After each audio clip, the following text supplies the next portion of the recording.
तिचं वानखेडेबाईचं लाईव्ह बघितलं आणि हसायलाच आलं. का सांगू का, की आता तिनं स्वतःला सांगत होती मी काय कुठली राजकारणी नाही, मी काय कुठल्या पक्षाची बाजू घेत नाही, पण तिनं सरळ सरळ आता ज्या निवडणुका आल्यात ना त्याच्यासाठी प्रचार करत आहे. भाजपचा करायला काहीच हरकत नाही, पण प्रचार करत असताना एवढे चुकीचे बोल बोलत आहे की तिला पण पहिली अक्कल नाही. कारण तिचे बोल कोणते आहेत की जसं भाजपचं सरकार आलं तसं देशात आतंकवाद होणार, आतंकवाद संपला. आपले जे सीमेवरचे सैनिक आहेत त्यांच्यावर जी आतंकवादी हल्ले करत होते ते हल्ले संपले. तर बाई मग मला सांग, ज्या वेळेला आमच्या जे सैनिक आहेत त्या सैनिकाच्या गाडीवर बॉम्बस्फोट झालता तो सरकार भाजपचाच होता बरं का.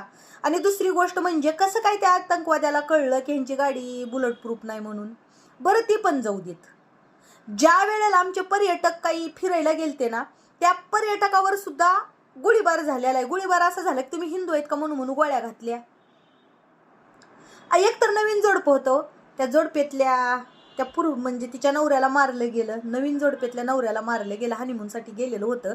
तर तो काळ पण भाजपचाच होता बरं का. आणि सगळ्यात महत्त्वाचं म्हणजे मला सांगा, आपलं साधं गावात म्हणजे शहरामध्ये एखादा बगीचा असला तर त्या बगीच्यामध्ये कितीतरी गाईड असतात ना, सुरक्षा करणारे पोलीस असतात.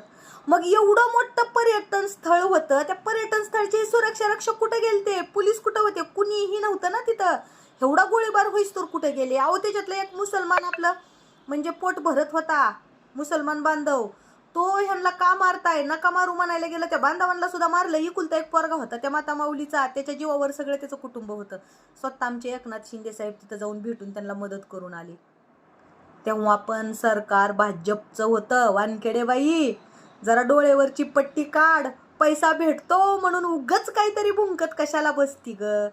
ठीक आहे, जनतेला तू ज्ञान दी, आता जे निवडणुका येणार आहेत त्याच्यासाठी प्रचार कर, पण जरा सत्याचा प्रचार कर, जरा सत्य जनतेसमोर सांग, जनतेला खरं वाटेल, जनता हुशार आहे. बरं जाऊ दे, सीमेवरच्या तर गोष्टी सोडूनच दे, आपल्या महाराष्ट्रातलं तरी काय चाललंय. तू काय म्हणती, जसं फडणवीस साहेब मुख्यमंत्री झाले तसं भ्रष्टाचार संपत आला.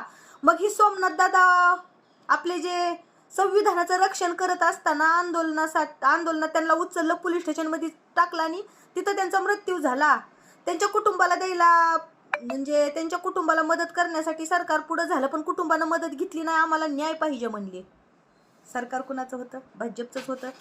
आमच्या संतोष भैया देशमुख यांची हत्या केली गेली का, तर एका दलित मुलाला ती पवनचक्की प्रकरणात काहीतरी मारहाण झाली, त्याच्यासाठी संतोष दादा समोर झाले, न्याय मागण्यासाठी गेले, तर त्यांनाच उचललं आणि त्यांना खूप विचित्र प्रकारे मारलं गेलं, व्हिडिओ काढले.